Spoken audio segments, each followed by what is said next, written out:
My name is Chelsea Baird. I've been here since I was 3 and left for 2 years and realized that every place I went, I still wanted to come back here. And so I started Just Go, Travel by Chelsea. I worked for a travel agency in town, and they retired to spend more time with family, and I 100% agree with that. But I loved it. I loved what I did. I loved the planning part of it. I loved helping people. I loved it when those people came back and they're like, oh, did you know what I got to do? Did you know what I got to see? I mean, I loved that aspect of it. And some history on me is I worked as when I left the 2 years, I worked as an assistant transportation director for a school district. And I planned all the routes. I put maps into place. This is what needs to be. This is your step A, your step B, your step C, your step, to follow through on this. And that's when I realized I really liked that aspect. Now, did I like putting 72 kids on a bus and, so I went, okay, let's kind of keep going. So I think that was the start of what made me really like this. So then, of course, my big question to everyone is, do you like to travel? If you don't, raise your hand.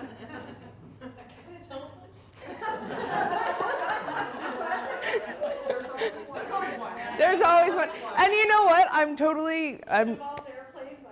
Yep. And you know what? And that's when I say there's boats, there's trains, and there's cars. So, there's 3 other things you can travel with. And so I started my business going, from that. And I got into it, and I'm like, okay, I know how to do this part. I know how to do this really good. And I met with Stacy, and I was like, what does all this entail? Like, don't I just help the clients? And she goes, no, Chelsea, you need new clients. You need to grow. Oh, okay. So I'm guessing that's why I'm kind of here today to ask, what if the questions I have is, I don't even know what to ask because I don't know the business part of it. I know the travel part of it. I know who I'm looking for. I know my client is the client who, really, it's couples and families and business professionals. And what it is couples and families. Couples, of course, when they start their honeymoon, it's a lifelong client for me. If that means that they go on their honeymoon and, they're starting out so they don't get to go on another trip for 3 more years, and maybe that's the baby moon they get to go on. And then 2 years down the road, they're like, we want to take our first trip with our child, sort of thing. So they're the lifetime client. Families, I love families to be able to reassure those parents that don't worry, your kid is not going to escape off the plane. It's totally fine. Just to reassure them and, hey, this is what you should probably think about in carry-ons. This is what you should think about on checking bags. Just those back little things that help families travel. Professionals. One thing I've noticed when I was at my old agency and now, professionals are busy. If you have an hour and a half or an hour to come out of your day and come sit at my desk to talk about something that people always go, if I had that time, I would do it, but I don't. And okay. So that was the one thing that I wanted in my business, was to be mobile. I wanted to be able to come and you guys say, Chelsea, I have lunch from this time to this time, and I eat at my desk every day. And I say, okay. And usually that's when I just show up and I talk to you about it, and then everything from there on, I can email my clients. I can take care of them in that way. I meet with them again at the end. I meet with them as many times as they need to, but usually I don't have time for that. Just email me, text me. Okay. And so that was my niche, because I started doing that at my old agency. I started going, you don't have time to come pick up your documents, so when you do leave, okay, I'll come to you.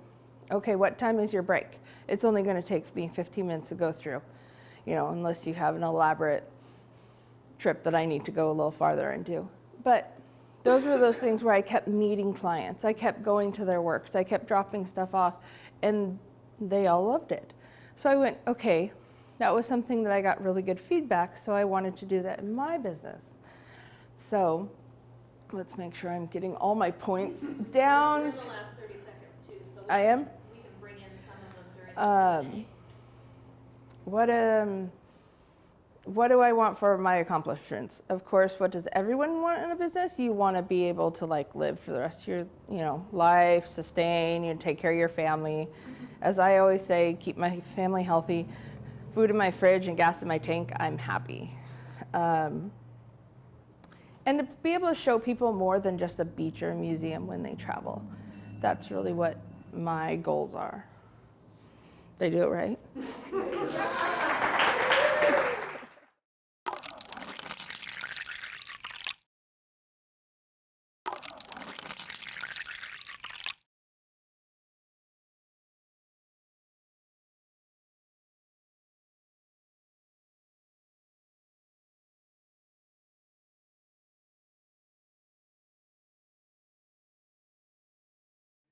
So as I kind of say for Bahamas, think back 2-3 years ago when it happened to Puerto Rico, right?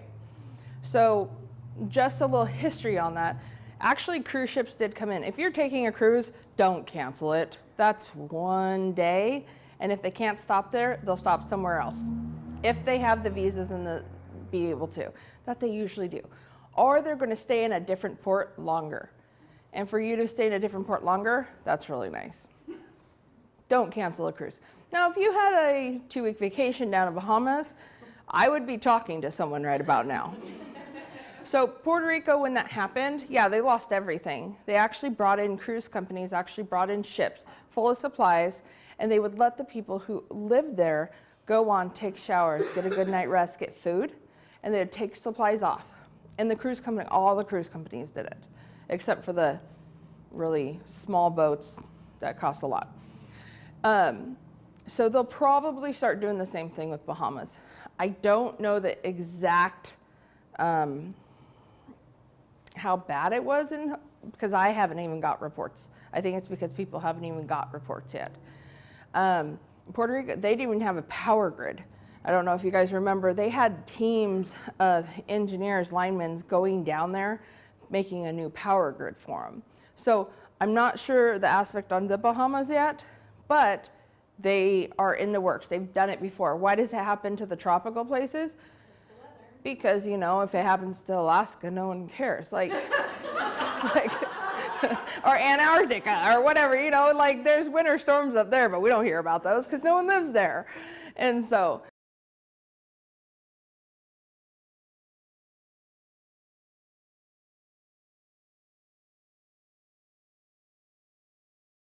it does, and it helps people. It helps them a lot. And one thing is, I don't know if you guys know about this, but Bahamas, the people that live there actually don't like tourists. And if you guys have ever been to Bahamas and you actually got service from, you kind of go, unless you're at a good resort, but if you go out and to look, one thing, as I always say, is it's kind of coming back and going, you really need to have this. This is what supports your island. This is what supports your, your country and cities. And not that I ever would have wished this on them, but they are going to be able to be, they're going to be able to know that, yeah, they need tourism. And that's good because I'll tell you what, if you ever gone to a Bahama beach, you're going to compare it to a lot of other beaches because it's fabulous. So.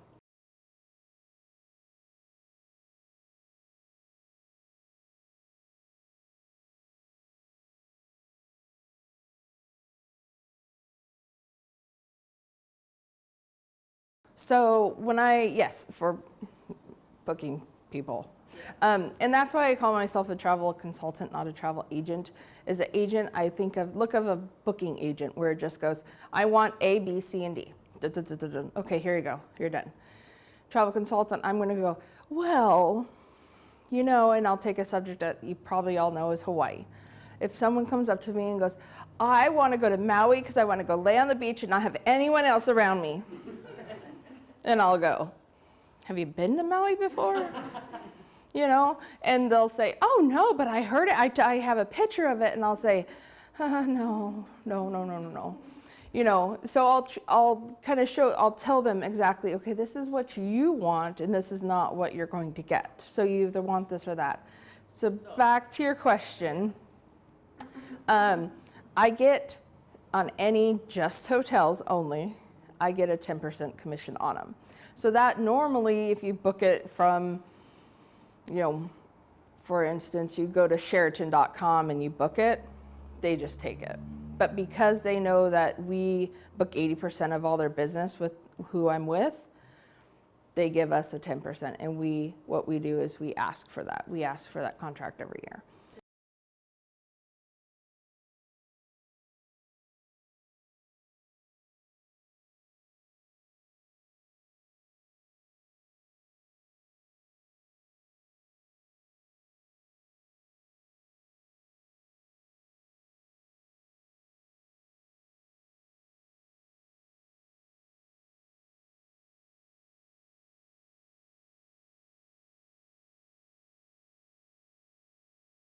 I do have service fees.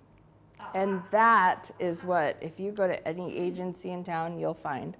You call Alaska.com and tell them to book a ticket for you, you're going to pay a $25 fee per ticket. That's just, and all of them do it. That's why they're like, oh, just go use the internet. And then people are like, I don't know how to use this. Or they go, well, where's my companion fare? Where's that? So I do charge that. But I also charge that and tell them, you know, I had, what was my last client? Oh, my last client who I texted them last night, they're flying home today, I said, by the way, you could get $250 in credit that they're giving you if you want to delay your flight one day.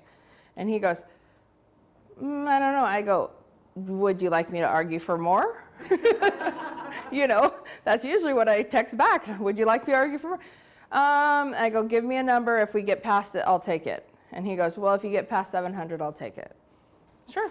So, you know, I call up Alaska and I help them. So that's one thing. I also had another client who, she's stuck in Seattle. She takes an overnight flight down to San Antonio. She doesn't realize that her next flight is delayed 6 hours. So I got her on a different flight. She didn't even get the text message until she got off the plane, and they told the whole entire plane to go over and stand in the customer service line, right, for 2 hours. And you guys have to say, but get me on the next flight. When's the next flight? I sent her a text. She got it when she landed. Say, hey, can you look up this flight? You're on this one. It leaves in 2 hours after you land. So how did you said you charge service fees. How I do. Specifically does that, because you're good at stories, I can see it. Yeah. You're probably really good at talking to your clients. And so the void I'm seeing in your thinking is a methodical, here's what I do, here's how I do it, here's the fees. So I still don't know what you charge me for a service fee. Depends on what you're doing. Okay. So do you have a way to kind of outline that for a yes. prospective client? Yes, I have a outline of this is how much for just airline tickets. This is how much for a family of 4, just a package. This is how much for Disney. This is how much for babysitting you. Yeah. You have that? 'Cause you're No, good at that. that's People that need that. it's pretty much included. Yeah. How do you have access to all this travel? Are you an affiliate to another group? How does that work? So- How do you find them? My host agency is just like, as I say, to try to put it, is, you know, an insurance agent. They have MetLife, State Farm, you know, that's their host agency sort of thing.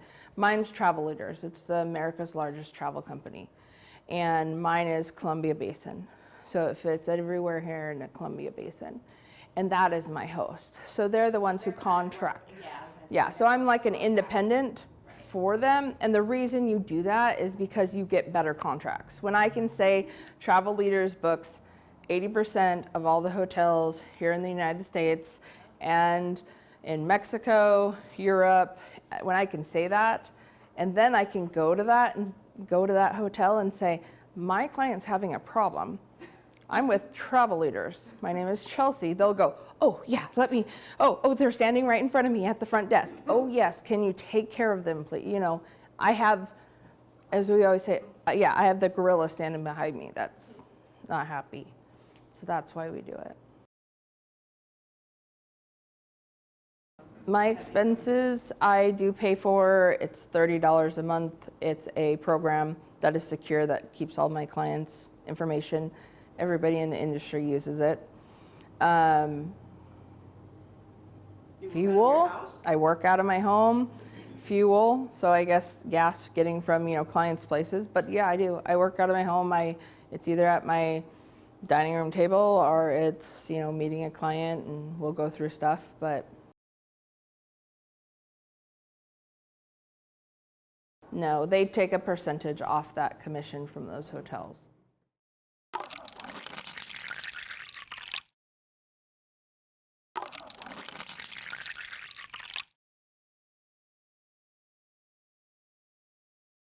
I've tried the newspaper. That didn't really go anywhere. I tried social media, and that kind of got me to I feel like I hit the wall on the social media. I then went and sat in my mom's retirement ladies group, and I'm like, how do you guys get information? And I asked them, and I was like, where do you look? If you wanted to go on a trip, what do you do? So I've kind of tried to find little niches and groups and of the ages of people that I'm really focused on. That came really good, but a lot of mine right now is just from my past client list that I sent out a letter telling them, I'm still here. And that's and a word of mouth, friends and family sort of style. But it's not, I don't know how you would even, where to advertise, other than those spots. Can I write that down? I pass these around. Yeah. That's the coolest thing. Okay.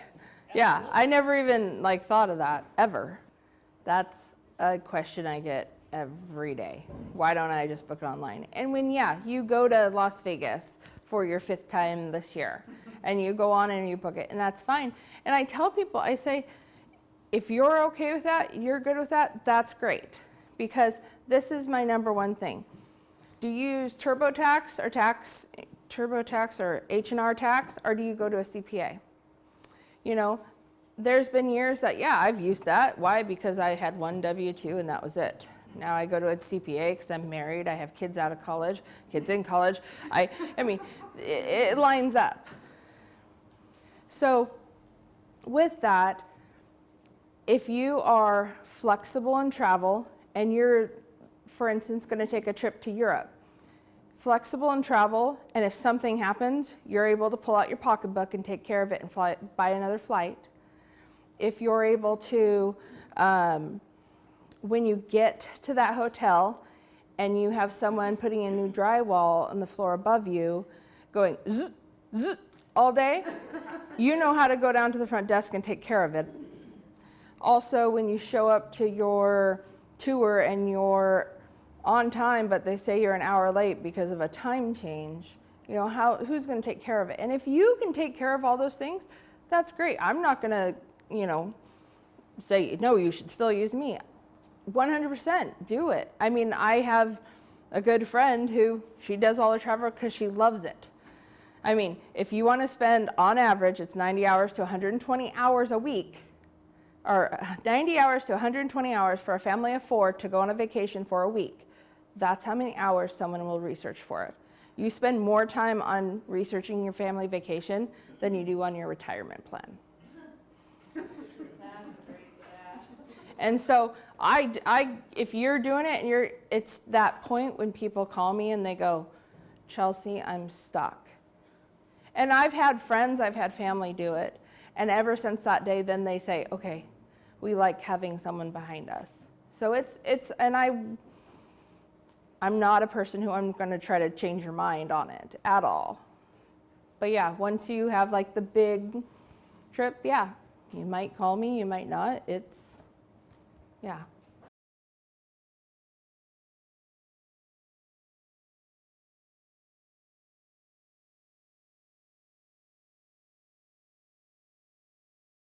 With the pricing, yes.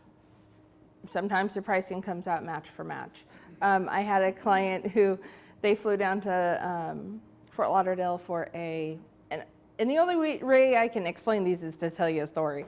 So flies down to Fort Lauderdale. He goes, oh, I found a hotel. It's $200. It's right by the airport. Then we'll just go to the cruise ship tomorrow. Yes, sure. But you can pay $300 right on the water on the beach, and it gives you a $100 food credit.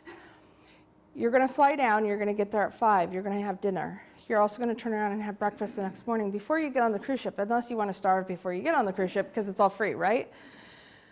So I asked him, I said, what would you like to do? And he's like, oh, I guess that's a better deal. Because I can tell you right now, if you and your husband goes out to dinner in Fort Lauderdale, with no drinks, you're going to spend $75.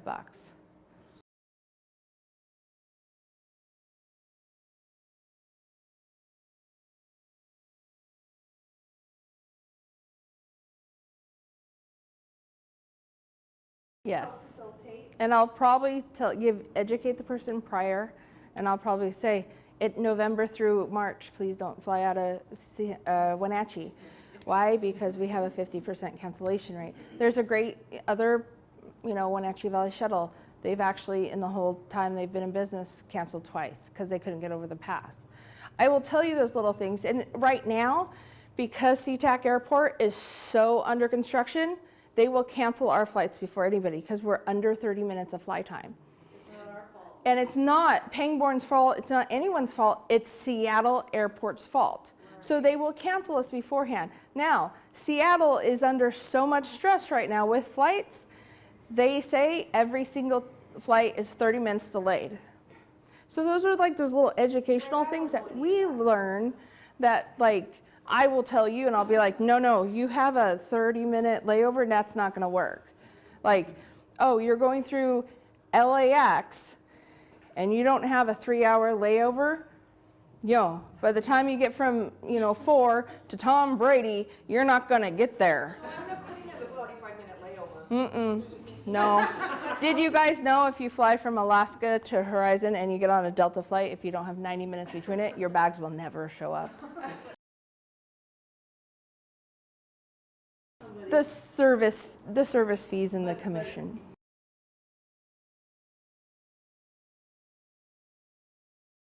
Well, this is the thing, is I can go back and I can say in my last 4 years, no.